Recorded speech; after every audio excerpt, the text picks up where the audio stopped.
The colony of Vethai had been burning for 3 days. Not the kind of burning that starts slow and gives you time to think.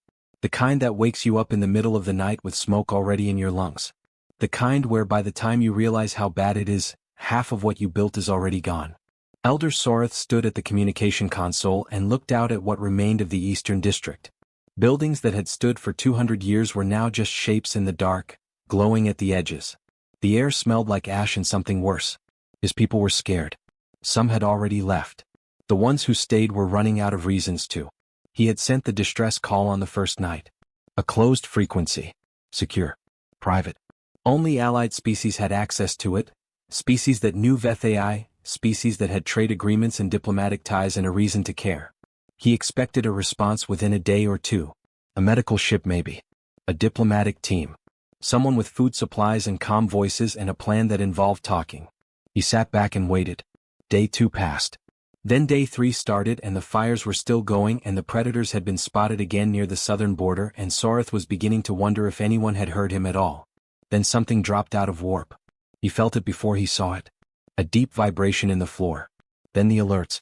Then the visual on the main screen. Soreth leaned forward in his seat and stared. It was a human ship. He had seen human ships before in pictures, in briefings, in the kind of reports that get passed around quietly among elder councils with notes attached that say things like, proceed with caution, and do not engage without authorization. But seeing one in person was something completely different. The USS Dauntless was enormous. Not elegant enormous, not the kind of big that looks designed and deliberate. Big the way a mountain is big. Unplanned. Unapologetic. It filled a significant portion of the sky above the docking zone and it was covered, almost completely, in burn marks and old impact scars and patches that looked like they had been welded on by someone in a hurry who planned to do it properly later and never got around to it. It looked like it had been in a lot of fights. It looked like it had walked away from all of them. Soreth's assistant said something behind him but he could not hear it properly because at that exact moment the comm crackled and a human voice came through, casual, relaxed, the kind of voice that belongs to someone who is not particularly worried about anything. Hey, we caught your signal. What do you need? Soreth opened his mouth, closed it, looked at his screen again like it might tell him something different if he looked long enough. Lieutenant Jake Mercer was leaning over the console on the other end, one arm resting on the panel, looking at the feed from Vethai with the focused but unbothered expression of someone who has seen a lot of bad situations and has learned not to waste energy on panic. Behind him the ship was already moving. Not dramatically. Just quietly, efficiently, the way a place moves when the people inside it know exactly what they are doing and have already started doing it without being asked. Soreth finally found his voice. You were not meant to receive this frequency, he said. It came out more confused than he intended. There was a short pause on the other end. Yeah, Mercer said. We figured. No apology. No explanation. Just that. Like picking up a signal you were never supposed to hear was a completely ordinary Tuesday. Soreth stared at the ship on his screen. The size of it. The scars on it. The absolute stillness of the man on the other end of the comm who was waiting patiently for an answer like he had all the time in the world but was also very clearly ready to move the second he got one. This was not supposed to happen. But the fires were still burning. And the humans had already answered. Soreth said it carefully. Diplomatically. The way you say something when you are trying to correct a mistake without making the other person feel bad about it. You were not meant to receive that frequency. He had said harder things in his life. He had delivered bad news to full councils. He had negotiated treaties with species that did not particularly like Vethai. He was good at finding the right words for uncomfortable situations. So he waited for the human on the other end to apologize, maybe look a little embarrassed, maybe say something about how they would log off and let the proper channels handle it. Mercer nodded slowly like he was hearing something he already knew. Yeah, we know, he said. We picked it up anyway. Our comms guy is really good. That was it. No apology. No embarrassment. Just a simple statement of fact delivered with the same energy someone uses when they explain why they took a shortcut. Soreth turned slightly in his seat and looked at the person behind Mercer on the screen. A man named Tom was sitting at a station surrounded by 3 separate screens, all of them already live, all of them already running. Attack pattern maps. Terrain layouts. Movement data pulled from somewhere Soreth could not identify. Tom was not looking at the camera. He was not part of the conversation. He was already working, pulling up information with the quiet focus of someone who does not need to be told what to do because he figured it out before anyone asked. Soreth watched him for a moment. Tom moved between the screens without hurry but without wasting a single second either. He highlighted something on the left screen, cross-referenced it with the middle one, made a small note, moved on. He had been doing this, Soreth realized, since before the call even started. Soreth opened his mouth to say something, to explain that this was a closed frequency for a reason, that there were proper systems in place, that the Allied response teams had been contacted and would arrive with the correct resources and the correct authorization, and everything would be handled through the correct channels. He did not get the chance. There was a sound from somewhere off-screen. Boots on a metal floor. Steady, even steps. The kind of walk that does not speed up and does not slow down regardless of what is happening around it. Captain Diane Cole stepped into frame. She was already in full gear. Not the ceremonial kind that gets worn to diplomatic meetings. The real kind. Worn at the edges, fitted properly, nothing on it that did not need to be there. She walked past Mercer without looking at the screen, stepped to the edge of the dock feed, and looked out at Vethai for a long moment. Soreth watched her take it in. The burning buildings. The dark sky with the orange edges. The empty roads where his people used to walk in the evenings. He had lived with this image for 3 days and it had not gotten easier. He wondered what it looked like to someone seeing it for the first time. Cole turned and looked directly at the camera. Her expression was calm. Not cold. Just settled. The kind of calm that does not come from not caring. It comes from already deciding what to do and being ready to do it. Okay, she said. Where are they coming from? 4 words. No introduction. No acknowledgement of the frequency situation or the authorization question or the fact that her ship had appeared in Vethai airspace without an invitation. Just the most immediate, most important, most practical question available. Soreth sat very still for a moment. In all his years of diplomacy he had learned that the way a person asks their first question tells you almost everything about them. Some people ask who is in charge. Some ask what resources are available. Some ask what the political situation is. This human asked where the threat was coming from. Behind Cole, Tom had already pulled the southern border maps up on the center screen without being asked. Mercer was checking something on his wrist. The ship around them was making quiet sounds, systems coming online, people moving into positions. They were not waiting for permission. They were already working. Soreth looked at the fires outside his window. Then he looked back at the screen. At Cole standing there waiting for an answer with the patience of someone who will wait as long as needed but would very much prefer to get moving. He pulled up the southern border data and started talking. The predators always came at dawn. It was their pattern. Had been for weeks. They understood Vethai. They had studied it the way hunters study territory, patiently, quietly, until they knew exactly when the fear would be highest and the resistance would be lowest. Dawn was when the night shift was exhausted and the day shift was not yet ready. Dawn was when decisions were slow and reactions were slower. Dawn was when things that were already broken broke a little more. They had done this before. On other colonies. Other worlds. It always went the same way. Show up when everyone is tired. Move fast. Hit hard. Let the panic do most of the work. Easy, predictable, effective. They came in from the southern treeline exactly as they had before, moving in the same formation, expecting the same result. What they found was not what they expected. Cole and 30 humans had been awake all night. Not because they had to be. Not because anyone told them to stay up. But because somewhere between Soreth sharing the southern border maps and the first hour of darkness settling over Vethai, the crew of the Dauntless had collectively decided that sleeping was less interesting than preparing. So they prepared. They moved through the colony quietly without making a big deal of it. Setting up positions in places that looked empty but were not. Checking angles. Checking distances. Tom had printed physical copies of the terrain maps and taped them to a wall in the temporary command post, which was actually just a storage room with a good view of 3 key entry points. He had marked the maps in different colors and explained the system to anyone who asked, which was everyone because humans apparently cannot help asking questions even when they are supposed to be working. There had been arguments. Real ones. Not angry arguments, just loud, fast, practical disagreements about the best approach. Mercer had a different idea than Cole about the eastern position. A crew member named Greg thought both of them were wrong and said so directly, which Cole apparently respected because she listened to him for 3 full minutes before explaining exactly why his idea, while good, would not work given the terrain. Greg nodded and went back to work. No hard feelings. Just problem solving. By the time the sky started turning gray at the edges, everything was in place. The colony was quiet. The streets were empty. From above it probably looked abandoned. It was not abandoned. The predators entered the southern tree line and moved toward the first open road. That was as far as the pattern held. What happened next happened fast.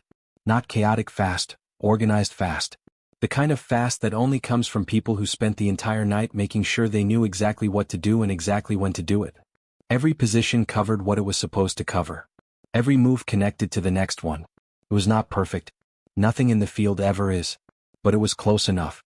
11 minutes later it was over. Soreth had watched as much of it as he could from the monitoring station. He had seen conflicts before. He had seen defense operations planned by experienced military teams with proper resources and full authorization and weeks of preparation time. He had seen things that were supposed to be impressive. This was different. When the dust settled, Soreth walked out toward the southern road where the humans were wrapping up. Mercer was sitting on a low wall eating a sandwich he had apparently kept in his jacket pocket since the previous afternoon. He was eating it like a man who had earned it, which he had. Tom was already back at his screens, typing the incident report with the same focused quiet energy he brought to everything. He had probably started the report before the last predator had even retreated. Cole was standing near the tree line looking out at the distance, one hand pressed against a small cut on her forearm. Not worried about it. Barely acknowledging it. The expression on her face was the expression of someone checking whether a job was fully finished, not the expression of someone who had just done something remarkable. Soreth stood there and looked at all three of them. He had spent 2 days trying to find the right words for every moment of this situation. The arrival. The frequency. The questions. The planning. This time he had nothing. Some things do not need words. Some things you just stand in front of and let settle into you slowly, like the morning light coming in over the tree line, quiet and certain and completely impossible to argue with. The predators did not come back. Not that day. Not the next. The southern tree line stayed quiet. The road stayed empty. The smoke that had been sitting over Vethai for 3 days finally started to thin out, and for the first time since this whole thing began, the air smelled like air again instead of like something ending. The colony slowly started to breathe. People came out of their homes carefully at first, the way you step outside after a storm, checking the sky before you fully commit to being okay. Then a little more. Then more than that. By midday there were children in the street again, which is always the real sign that things have shifted. Children do not pretend. When they come back outside, the danger is genuinely gone. Soreth watched all of this from the eastern platform. He had not slept properly in 4 days and he could feel it in his shoulders and behind his eyes. But he did not go inside. He stayed and watched his colony come back to itself, slowly, carefully, like something learning to walk again after a long time sitting still. Down at the docking area the humans were fixing their ship. This was its own kind of thing to watch. The Dauntless had taken some damage during the fight. Nothing critical but enough that it needed attention before it could travel properly. The crew had spread out across the dock with tools and parts and a level of casual noise that felt almost strange after days of tension. They were not quiet workers. They talked while they worked, disagreed about methods, passed things back and forth. Somebody had connected a small speaker to something and there was music coming from the far end of the dock, low enough not to be intrusive but present enough that you knew it was there. A crew member named Ray had claimed a section of the lower hull and was working on it with a welding torch, moving along a long seam in the metal with the steady, unhurried pace of someone who has done this particular job so many times it has become almost peaceful. He was humming to himself. Not any specific song. Just sound. The kind of humming that means a person is comfortable and focused and not thinking about anything except the work directly in front of them. The parts they were using looked like they came from everywhere. Some pieces were clearly from the Dauntless itself. Same metal, same markings. Others were different colors, different weights, clearly pulled from other ships at other times and kept because they might be useful someday. There was one large panel being fitted near the rear that looked like it genuinely might have come from something that was never meant to be a spacecraft at all. Mercer noticed Soreth looking at it and said without any embarrassment, "She holds. That's all that matters." Soreth nodded like that answered the question even though it raised several more. He spent most of that day walking between his people and the dock, checking in on both. By late afternoon the colony felt almost normal, or at least like a version of normal that was finding its footing. And the ship looked, not new, not clean, but ready. The way the Dauntless always looked. Like something that has been through things and keeps going anyway. That evening Soreth found Cole standing at the edge of the dock looking out at the colony. Not doing anything. Just looking. The way you look at something when you want to remember it properly. He stood beside her for a moment. The question had been sitting in his chest for 2 full days now, getting heavier each time he pushed it down. He had told himself it was not the right time. Then he had told himself it did not matter. But it did matter. It was the thing underneath everything else. "Why did you stay?" he asked. His voice came out quieter than he intended. "This was not your colony. Not your war." Cole turned and looked at him. Not the look of someone searching for an answer. The look of someone who finds the question itself a little hard to understand. Like he had asked her why she breathed. "You called," she said. "We answered." Simple. Flat. Completely without drama. Sora stood there and let it land. No explanation attached to it. No deeper reasoning offered. No talk of duty or policy or strategic interest. Just the oldest, most straightforward logic in the universe. Someone needed help, they heard it, they came. He looked back out at the colony. At the lights coming on in the windows. At Ray still working somewhere below them, still humming. He had spent his whole life in diplomacy. He understood alliances. He understood agreements and obligations and the careful balance of what is owed and what is given. He understood all the complicated reasons why one group of people helps another.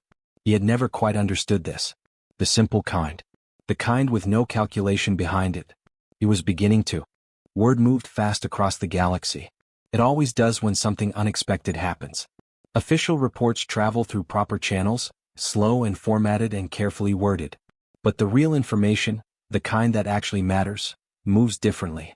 It moves through pilots talking to other pilots at refueling stations. Through colony administrators sending personal messages to friends on other worlds. Through crew logs that get passed around and read by people who were never meant to see them. Through the quiet language of people who lived through something and needed to tell someone about it. What happened at HFY spread that way. Not as a headline. Not as an official statement. Just as a story. The kind that gets told in break rooms and cockpits and late-night comm calls between people who trust each other. "Did you hear about the colony on HFY? Closed frequency distress call. Wrong ship answered. 30 humans. One night. 11 minutes. Most people who heard it the first time asked the other person to repeat it. 3 weeks after the Dauntless left HFY, a small colony on the outer rim quietly updated their distress frequency. No announcement. No explanation filed with any communications authority. Just a technician sitting at a console making a small adjustment and then going home for dinner like nothing had happened. Then another colony did the same thing. Then 3 more within the same week. Then 12. It was not a movement. Nobody organized it. There were no meetings, no agreements, no collective decision made by any council or committee or governing body.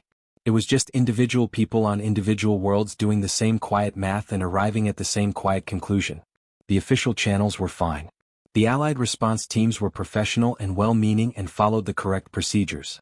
But when things got bad, really bad, the kind of bad that arrives at dawn and does not negotiate, there was apparently something to be said for a frequency that humans could pick up. So they adjusted. Nobody said it out loud. Nobody wrote it down in any document that would ever be formally reviewed. But the pattern was there for anyone who was paying attention, sitting in the data like a message written in a language that did not need translation. Ray was paying attention. He found it on a Thursday morning, which was not a special morning in any other way. He had been running a routine communication sweep, something Tom had asked him to do twice a week just to keep the data clean, and he noticed the first frequency change, then the second, then started looking specifically for more and found them without much effort because once you knew what to look for they were not hidden at all. He sat with it for a few minutes, going back through the timestamps, tracing the pattern from the outer rim inward, watching it spread across the star map on his screen like something growing. Then he printed it out, walked down the corridor and knocked on Cole's office door. Cole's office was small. That was a deliberate choice. She had been offered a larger one twice and turned it down both times without much discussion. There was a desk, a chair, a second chair for whoever came in, and a coffee maker that Ray was personally convinced was older than some of the crew members. She was sitting with a mug and a report when he came in and she looked up with the expression she always had, which was calm and present and slightly like she was already 3 steps into whatever you were about to tell her. Ray put the printed map on the desk and pointed out the pattern without saying much because the map said it well enough on its own. Cole looked at it. Really looked, the way she looked at things. Not skimming, actually reading it, following the spread of frequency changes across the star map with her eyes moving slowly from point to point. Ray watched her take it in. Outside the office the ship made its usual sounds. Someone was laughing in the corridor. The coffee maker was doing something. Cole looked at the map for a long moment. Then she picked up her coffee and took a slow sip. "Better make sure Tom keeps the comms running," she said. Ray nodded and left. Tom was already at his station when Ray came back. Headset on. 3 screens live. Comms running clean across every active frequency, including the ones that had recently and quietly been adjusted by people on distant worlds who had heard his story and done some simple math. He had been at it since early morning. He did not look up when Ray walked in. Just lifted one hand slightly in acknowledgement and kept working. Because that was the thing about all of this, nobody on the Dauntless needed a ceremony about it. Nobody needed a moment. The galaxy was adjusting its frequencies in their direction, and the only response that made any sense was the same one it had always been. Stay ready. Keep the comms on.